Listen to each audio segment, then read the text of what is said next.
Welcome back to HVAC Uncensored. HVAC Uncensored podcast is brought to you by Yellow Jacket. 66 years of expertise built into every tool.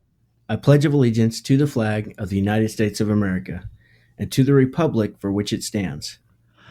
One nation, under God, indivisible, with liberty and justice for all. God bless the USA.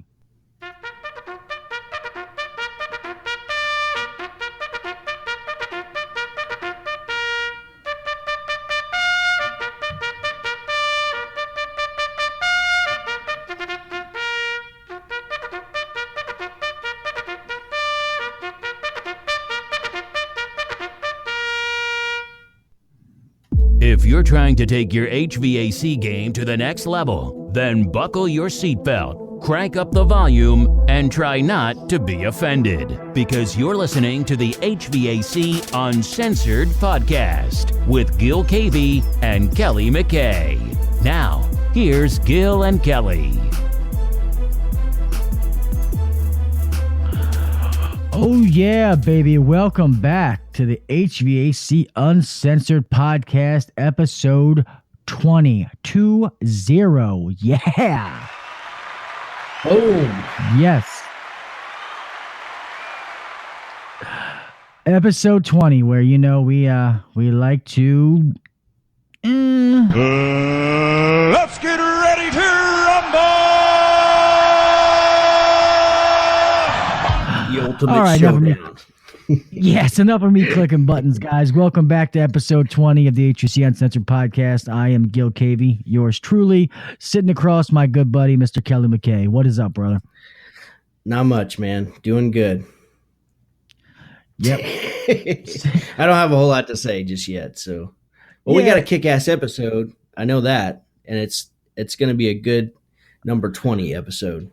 Yeah, definitely, man.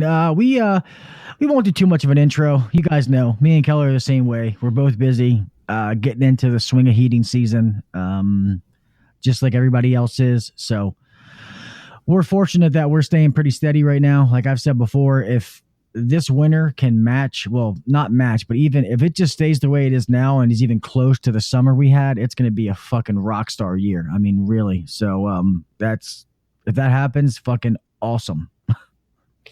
That'd be great. We'll definitely take it. We're due for a really cold summer. I think I've said that before, really cold winter. I was going to say. Because it's been like, yeah, we do not want cold summers, but it's been really mild here for the last couple of years. So we're hoping that it's really cold. I think the Farmer's Almanac is saying that it is going to be cold. A lot of times the Almanac is right. So I'm going to cross my fingers and hope they're right this year.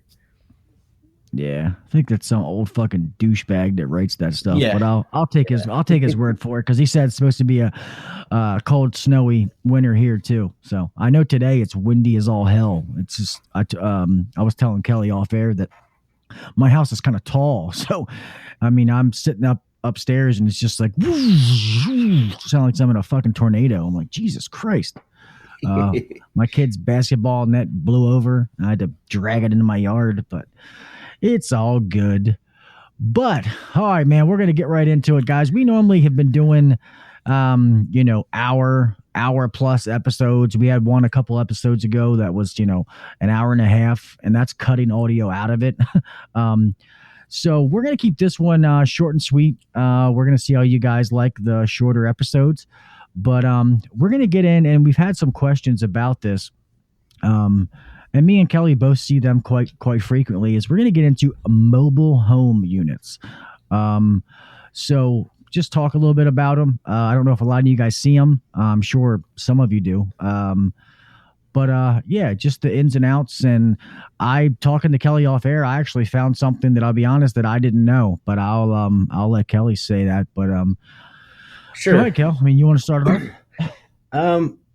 I'll start off by, since this is PM season and we're doing a lot of preventative maintenance, that anytime you come across a mobile home that has DGAT 070, you need to look that up and just pull out your phone and pull up Safari or whatever browser you're using and type in DGAT program.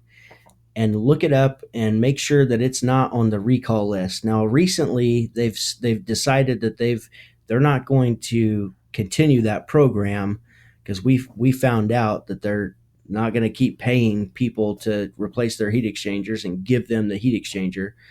But you can still get a voucher or something like towards the purchase of a new furnace if it's a bad heat exchanger. I am not sure on the upgrade kits, but I've been heavily involved in the DGAT program as far as doing service calls for them and checks. So always make sure if it is a DGAT furnace, and I think it's only the 070s, the 70,000 BTU ones, that they were having problems where they were just burning too hot. So there's a spot in the heat exchanger when you take the gas valve off and you remove the cover. It'd be, when you're looking in there, it'd be to the right, probably about 2 o'clock or something like that. 2 o'clock when you're looking in there, that's where the spot that it would start getting real weak, the metal would. And I found them where the metal was just completely falling apart and the sheetrock behind the wall, or the was getting hot, where the insulation on the cabinet of the furnace was melted. So really close to burning the house down. So always make sure to check the heat exchanger on those. They're really easy to check. Also, stick your hand in there while you have the cover off. Reach up inside of there, and there's going to be a baffle that's held in by 3 rivets.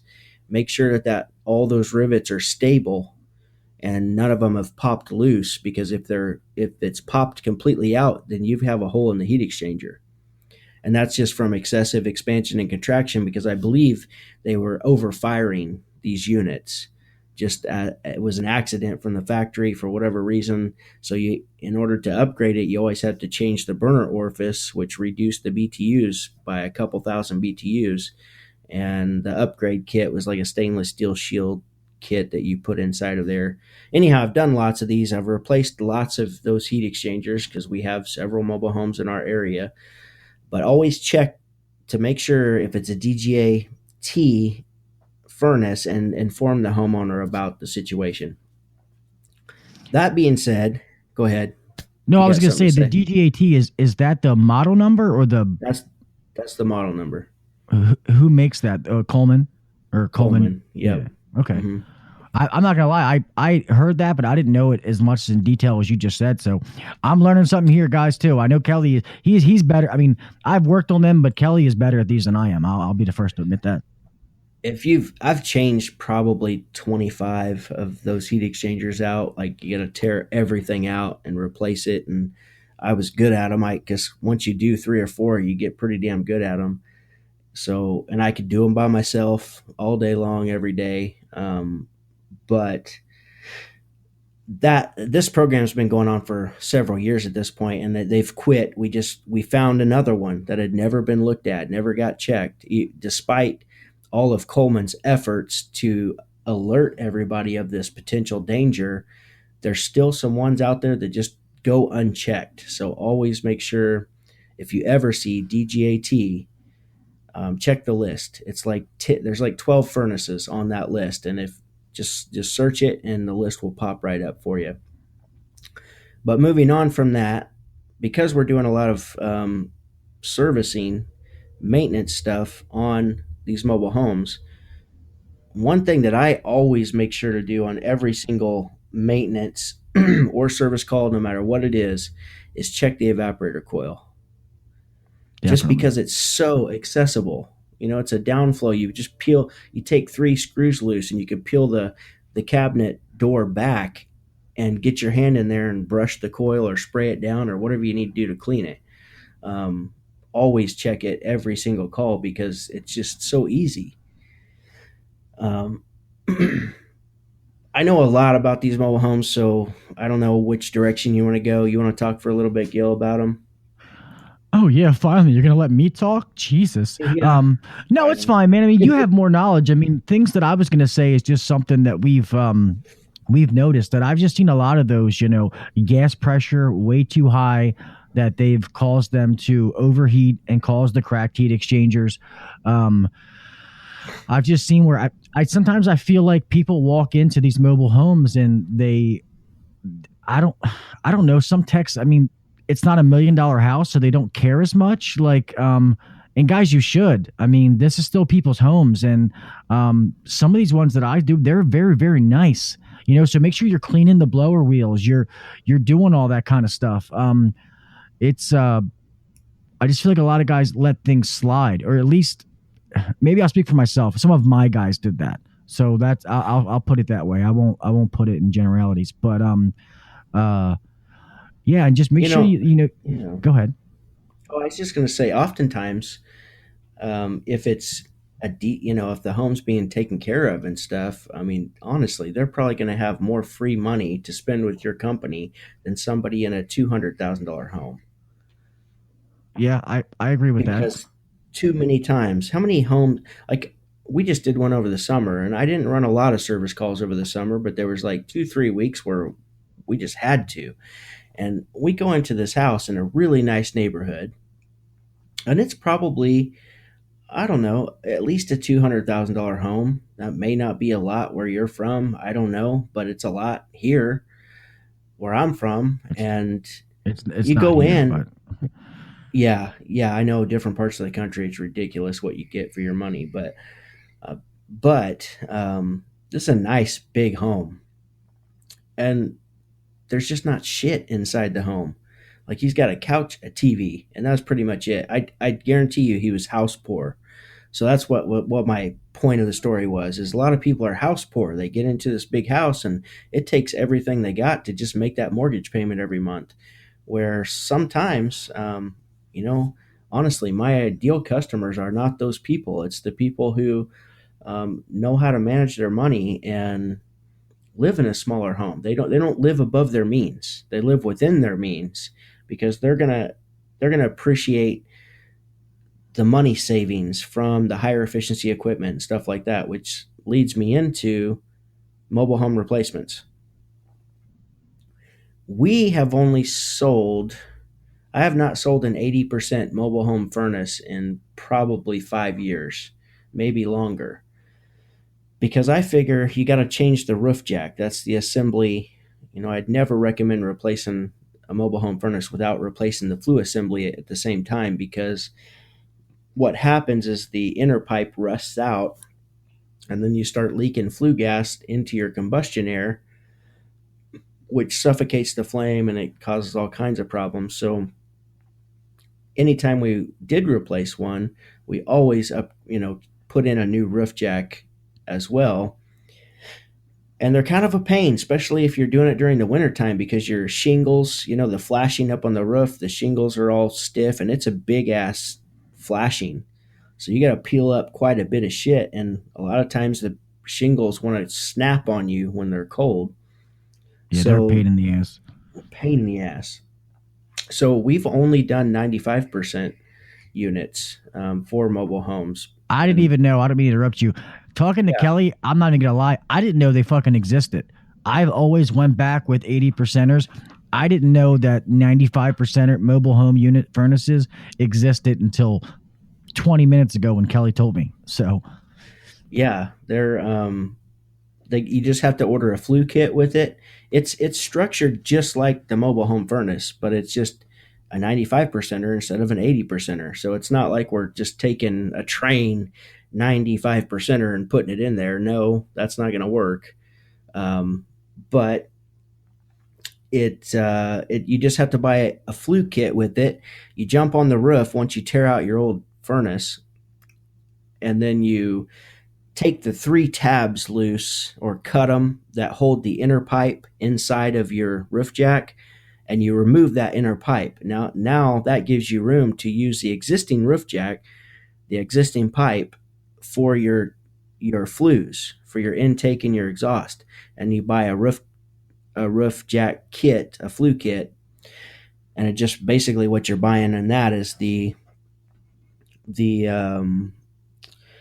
the cap that goes over the top on the roof, and it's got two perfectly stamped holes in it that for 2-inch pipe to go out, and it just makes it so easy to install. It's so much easier than dealing with trying to replace a roof jack. So highly recommend going 95 percenters. We buy them under the Maytag name. Um, I'm not sure. I want to say maybe Intertherm is the one who started. 99% of the time you walk into a mobile home, it's going to be an Intertherm or a Coleman. So I want to say Intertherm may actually make this furnace, but it's sold through our Coleman dealer, and I could be wrong, but it's got the Maytag label.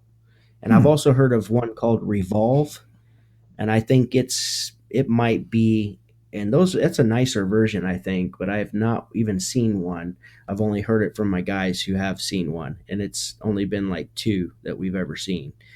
But it might be made by York or by Coleman. I'm not sure, but That's just anyhow, yeah, sorry. go 95%.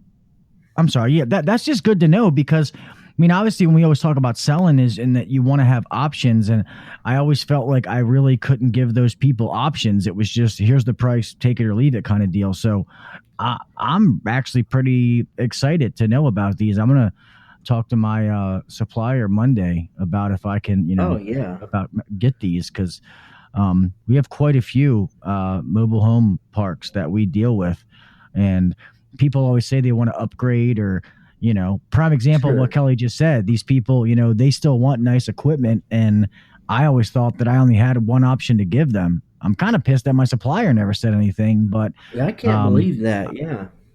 yeah, he never said a fucking word, dick. Mm-hmm. But it's funny. We won't say the person, but we just had or not me. He just had a call. But about, well, I guess you tell him about the phone call about those motors, the inducer motors. Make sure guys ain't trying to take the motor out of there. There's a combustion motor. It's on the combustion. There's like a chamber down the right side of the furnace that's your combustion air that feeds your burner compartment so your gas can burn properly. So you have adequate combustion air to mix with the gas so it burns properly. Well, there's a little inline motor. Um, it's a combustion motor. It's not really a induced draft motor. There really isn't an induced draft. This just feeds the burner compartment, and that's where your pressure switch and everything else is. Because bottom line is, if you have a clog anywhere, whether it's on the other side of the heat exchanger, if a bird built a nest, that pressure switch is going to pick it up. That we're still not flowing. You have to have intake and outtake. I mean, it's no different than an induced draft motor, but it just happens to be on the, most combustion motors, or we call them combustion motors, but inducer draft motors are on the end of the heat exchanger. Well, this one is before the heat exchanger because it's providing combustion air. This one is the one that's in a black cylinder, and it's in line with the pipe that comes down. So the motor's built inside of that black cylinder. Anytime you find one of those that's bad, if you got voltage to the motor but it's just not running, you just replace the whole cylinder. You don't try to pull the motor out. I've never, I don't know if you can even buy the motor by itself. You just buy it as an assembly. But I don't know. Is that what you want? That's basically was the problem that we had earlier. Yeah, and the other thing, I mean, and I've learned from my experience, I had a guy that had a situation is I'm big on going back with OEM parts regardless, but I found a guy, he put a universal pressure switch in one of those and had an issue where it wasn't opening when the pressure on the I guess the positive side, something had felt clogged in there and the pressure switch should have shut off. But one of those universal ones where you adjust the spring in the back, it was still running and like burnt the whole top of the roof.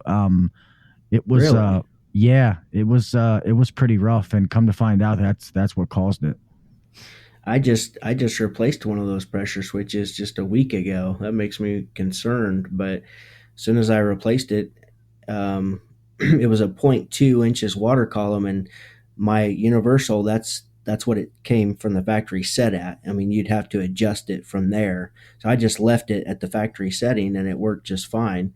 I think my gas was burning pretty clean for propane. because it was a propane unit.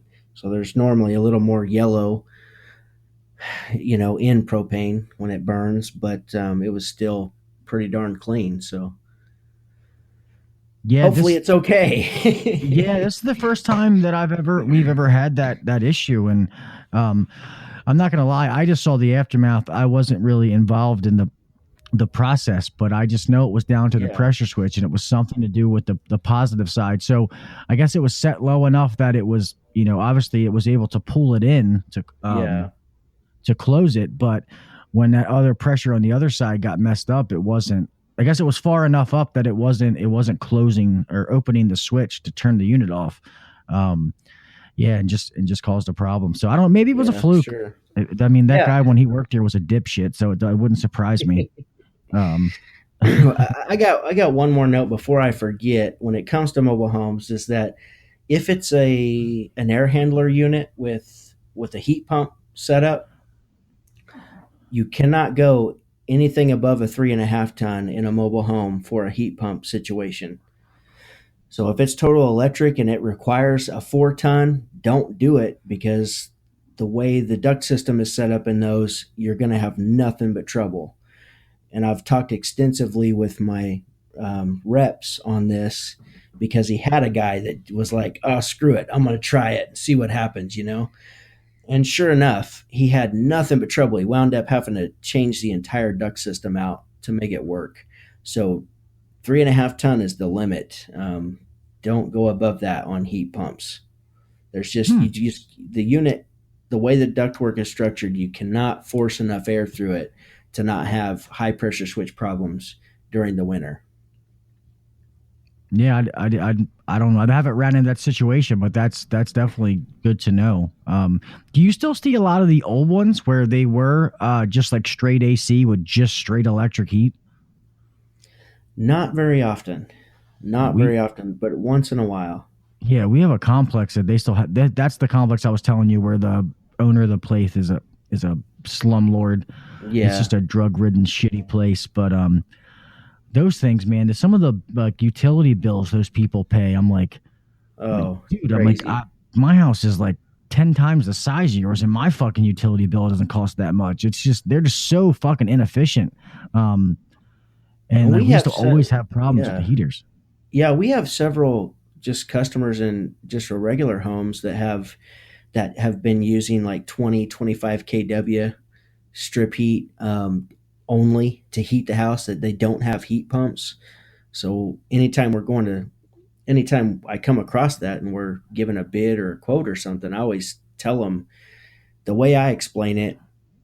I'm like, for one thing, how you're heating your house is like, when your stove turns on, the heating element, you turn your stove top on, and the burner, when it gets warm, it glows red hot. Well, that's what we're using. It just has a fan blowing across it to heat the house with.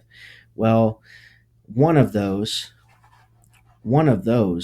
you know, pulls about 20 amps, where your heat pump, which will take care of and you have five of those, so 20, 40, 60, 80, 100 amps that this thing is pulling, just to heat the house with. So 100 amps versus what, 12 to 15 on a heat pump running, Yeah. that's like a no-brainer. So it's like you're going to save money, a lot of it. So Yeah, well, plus heat pumps got a bad name for a long time, and people don't realize that heat pumps are the most efficient source of heat there is, hands down. There's data to prove it. They're the most, and I know a lot of places people are like, their argument is, oh well, the price of gas has came down. Yes, it is, but heat pumps are still the most efficient source of heat. I'm not saying it's the best source of heat. I'm just saying it's the most efficient source of heat.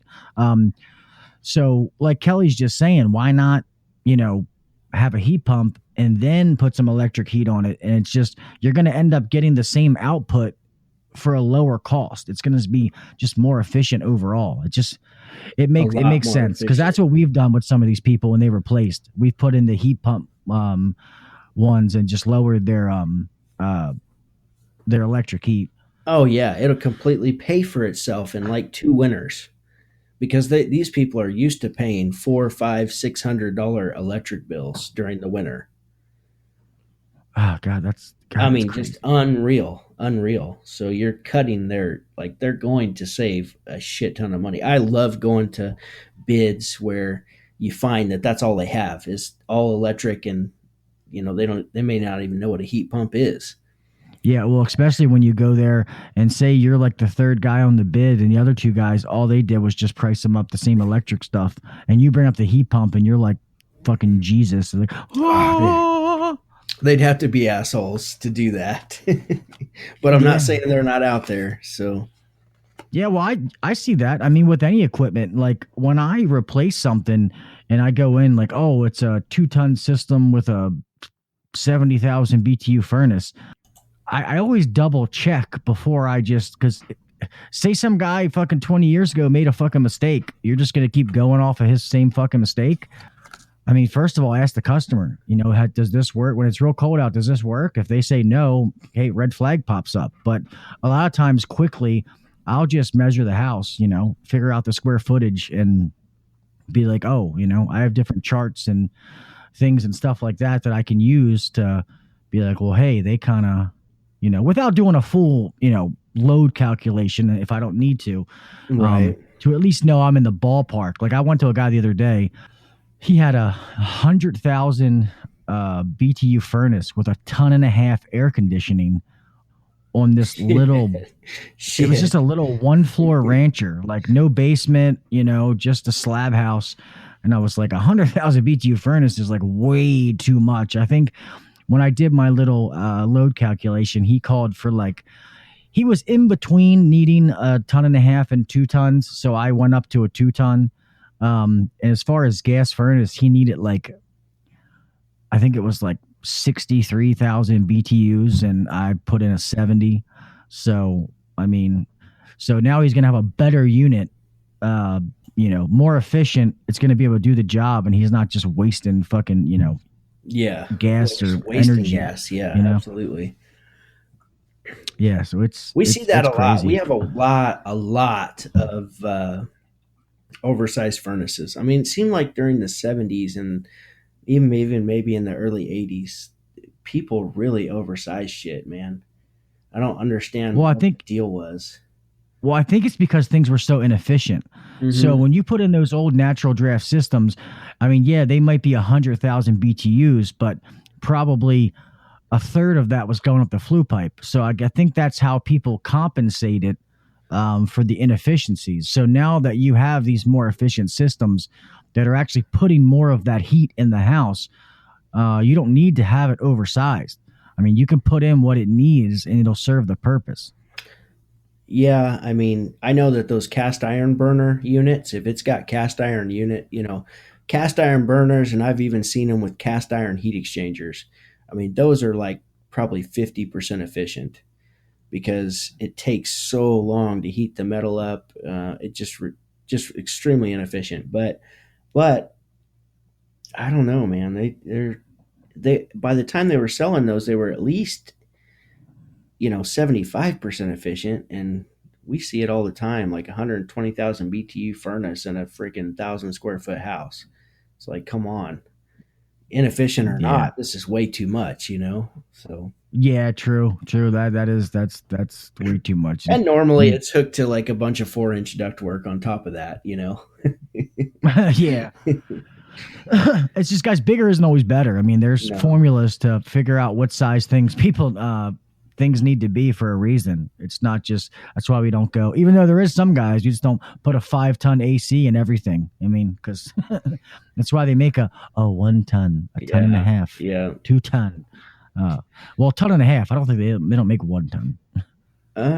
Yeah, I don't know. It depends. I don't. Yeah, I'm the not. lowest I'm I've not even seen is a sure because ton I and a haven't half, sold and one. A ton and a half we've sold for sure. Not very many, but a few.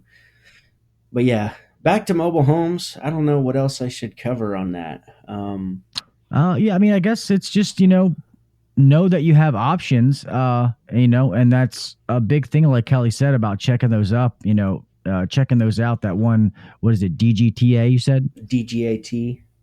DGAT. Uh-huh. I had the right letters, just different order. Yep. Yeah, that was a. I don't know when that initially started that they found that they had a problem, but it was many years ago. I mean, we're going back 12, 13 years, but there's still furnaces out there today that never got checked. So always pull the burner out, check the heat exchanger on those, check that baffle. Even on the ones that aren't the DGAT program, all of them, pull the burner out, stick your hand in there, fill the baffle, check the integrity of the heat exchanger, do everything you would normally do. I usually would vacuum out the heat exchanger once I pulled the burner because you might get some shit in there once in a while, whatever it may be. Yeah, and But make sure. Did you say you had one of your guys that I guess was holding the pilot down or whatever and went to light it and it blew back on him? yeah, I wound up going to that one. It was the old style that has the spring loaded door on it. So you had to open that door, which I normally just take a screw loose and swing the door completely out of my way, and then you had to, push the pilot on the gas valve, turn it to pilot, push the button, and then right where you slip the match or whatever, or the piece of paper, whatever it is that you're going to reach in there to light the pilot with, you got to put it through the hole really fast, because if you take your time, there's just going to be a natural draft that just sucks it out every time. So once you get good at it, it's not that hard. But any guys that have lit a bunch of them, it can be a bitch, especially if it's windy outside. Yeah, But and what sucks is a fucking candle lighter, like them long, like big candle lighter yeah, things. They're not long enough to get in there. they do. I'm not gonna lie. Go They ahead. do make a special one that's extra long with a big like a flexible wand on it. That works real good. Yeah, I have one of the maybe mine's not extra long. I But mean, it has the flexible head. That didn't sound good. Mine's not extra long, but it's not the size that matters. I mean, it's the motion in the ocean. yeah, It's how you use it, Kelly. right. But I'm not gonna lie. When I first started messing with those, I would pull like the whole thing out a little bit. Like I would literally take all those fucking 95 screws off, Yeah. and I would pull it out and then light it, get it lit, and then put it back in. It's probably asinine to do that, but that's just I did that for a long time. I think I don't know. I felt safer. I think what happened to my guy, because he basically stuck the match in there, and it had a little mini explosion on him, and his hand was holding he didn't take the screw out to remove the door, to light the pilot, so he was holding that spring loaded door open, and when it exploded, it burnt the shit out of his hand. But I think the reason it exploded was because I went and looked at it, and the pilot was really bad. It was like real weak, and I took everything apart. And so I think at one point or another, the pilot probably did light and then went out. But I'm guessing there was a call for heating, and so the gas valve actually opened for a little bit, which filled the chamber with gas before it actually shut back off. But I'm not 100% sure exactly what happened. That's my assumption. But I cleaned the pilot orifice, took it all apart, put it back together, still had a really weak pilot, and it was crystal clean. I mean, it's clean. And there was no more adjustment on the gas valve. Like it was screwed all the way out for like maximum pilot. So we had plenty of gas pressure. I didn't check the inlet gas pressure. I just cracked the flex connector off and then just opened it up to make sure we had plenty flowing through there, and there was plenty. So it was just a bad gas valve, but the age of this thing was it was close to 30 years old. The heat exchanger was still good, but it was close to 30 years old, so we wound up putting in a new furnace. Nice. I'm trying to remember. I'm having a brain fart. I'm sitting there trying to picture it in my mind. Do these have like an actual thermocouple in there? Like a lot of them have an actual thermocouple. Yeah, so that's what I thought. I was making sure I wasn't thinking about the wrong thing. But I see a lot of these ones where the pilot is turned up too high and they're burning the goddamn thermocouples up. Where you have to change them like every year because these things are all burned up. So Yeah. I mean, I wasn't the Make sure you're case with this one because I screwed it all the way down to where it actually started getting even smaller, and then I opened it back up, and it was not strong enough. And we had a clean pilot orifice. Like I said, everything was good. It just had to be in the gas valve. And who knows with that mini explosion what it could have done? Rattled the whole thing. So yeah. He probably had to change his pants too. yeah, I'd probably shit my pants. yeah, definitely. That's funny. I've had a couple of explosions. One thing about gas valves, when it comes to changing those, guys, I learned really young, like my third year into this, when I was doing calls on my own. I changed a valve that I had on the truck that I thought was the right one, and the valve that I was replacing was a step opening, or it was a step opening, and the valve that I had was like the full wave, which just means like when it gets power, it's boom, it's open all the way. Where the step opening opens up and burns at a little lower gas pressure, then it opens the rest of the way up. And I put this full wave valve on because I thought it was the right one. As soon as that sucker lit up, it freaking flames started rolling everywhere. I freaked the fuck out and shut everything down. And from that day on, I've never replaced a valve that I don't call the supply house and make sure that it's the right valve. Yeah, because you put a natural gas valve in a propane situation, it's gonna light your life up. That's for goddamn sure.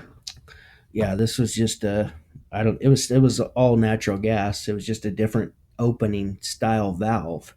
And for this particular unit, it did not work. So got to be careful with that. We've all seen many explosions, So if you hear that, you got pilot, you got hot surface igniter, you got spark, and you hear chink whoosh, and it's not lighting, get your face out of the way.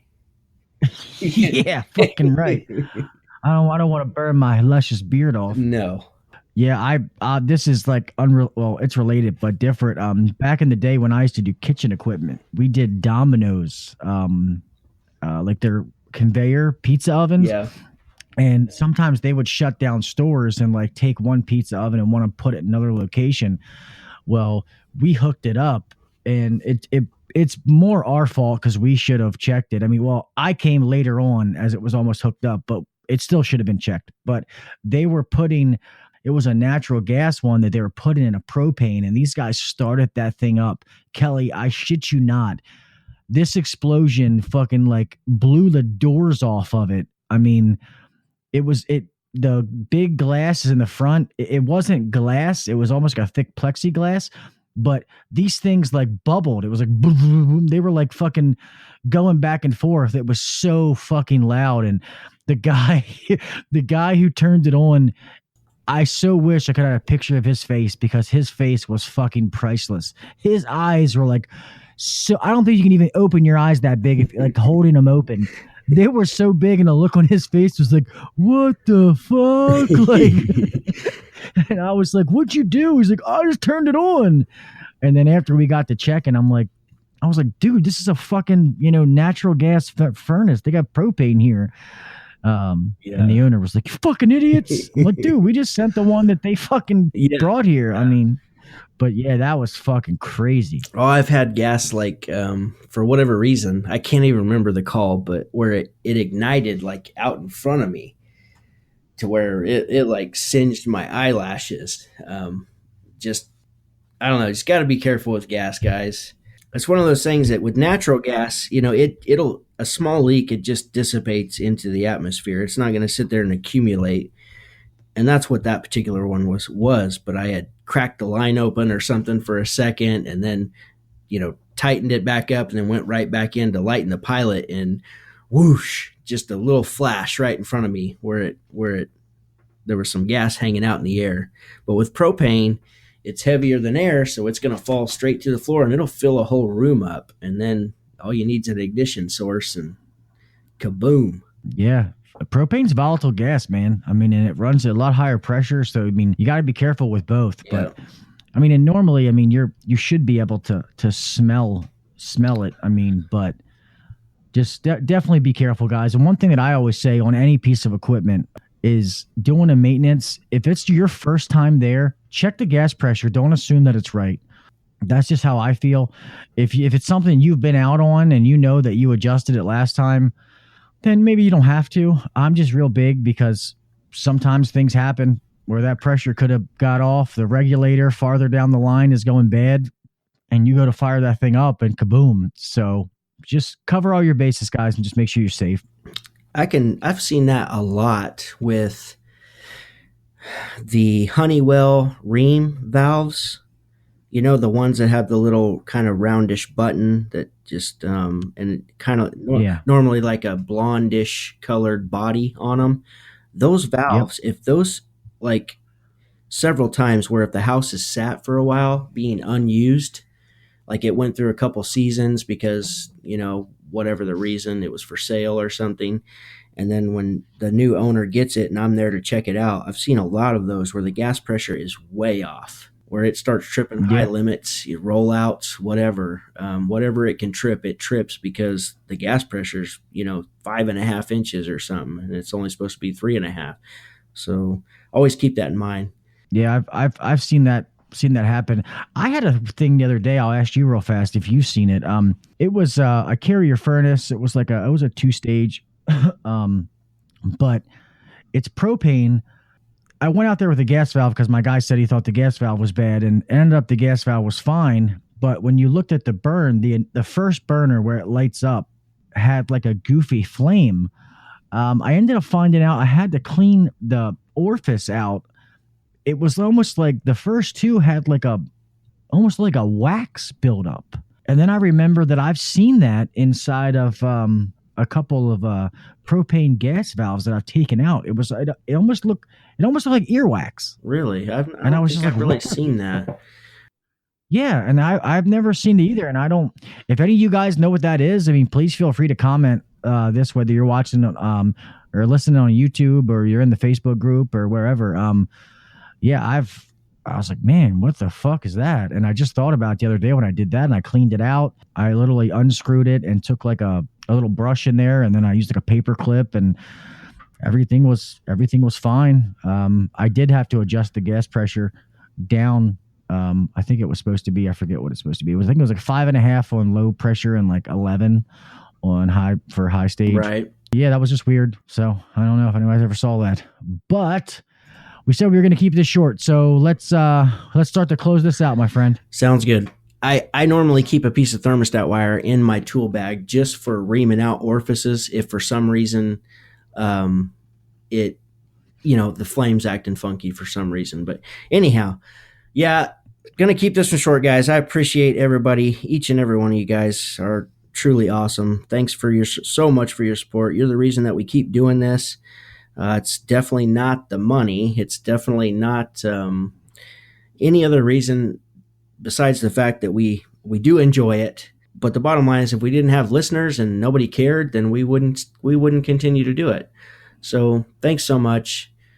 Have a great week and go make money. Yes, guys. Thank you so much as always, man. We appreciate each and every one of you. You guys are the best. Like Kelly said, we'd be nothing without you guys. Between the Facebook group doubling, downloads just constantly growing like wildfire. We can't thank you guys enough. We always want your input, guys. Please always hit us up. Any questions, topics you'd like to see covered, please let us know. We have the email, hvasuncensored@gmail.com. We have our website, www.hvasuncensored.com. You guys know all the places to download the podcast: iTunes, Google Play, Stitcher, Spotify, SoundCloud, all that good stuff. And I want to ask you guys, I want you to share the podcast. If you have friends you work with and they don't know about us, spread the word, guys. Give us a hand. Be like, hey, check this podcast out. See if you like it, just so we can help us grow, man. The more we grow, everything gets bigger, sponsorship, etc., and then just more that we can give back to you guys. The other thing is whatever app that you're listening to us on, go ahead and give us a review. I have an iPhone, so the iPhone, for example, when you go in there, you can leave a review for the podcast, and we have a few. And I appreciate those guys that have done that. So just go ahead and do that review. All right, guys, that's it. Always remember, try to make it home the same way you left. All right, I want you to Do better, be better, and get better. And remember, always make it home the same way you left, and always do what the next guy's not doing. Set yourself apart. Until next week, I'll talk with you fuckers later, man. Peace. Peace. Thanks for listening to the HVAC Uncensored Podcast. Don't forget to check us out on Facebook and Instagram, or email us anytime at hvacuncensored@gmail.com. Now, get back to work. Shut this down. The views and opinions shared on the HVAC Uncensored Podcast may not necessarily be the views and opinions of our sponsors or guests.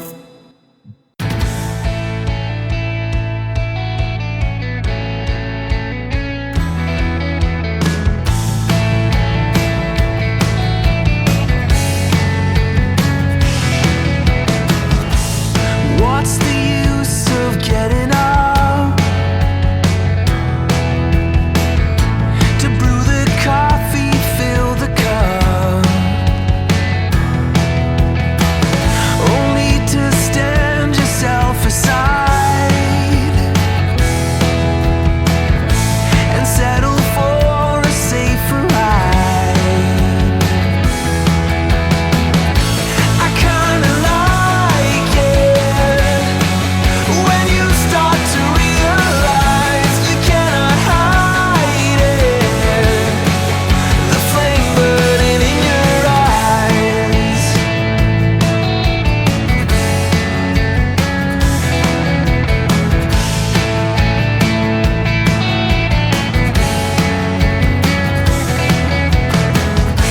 Selling scrap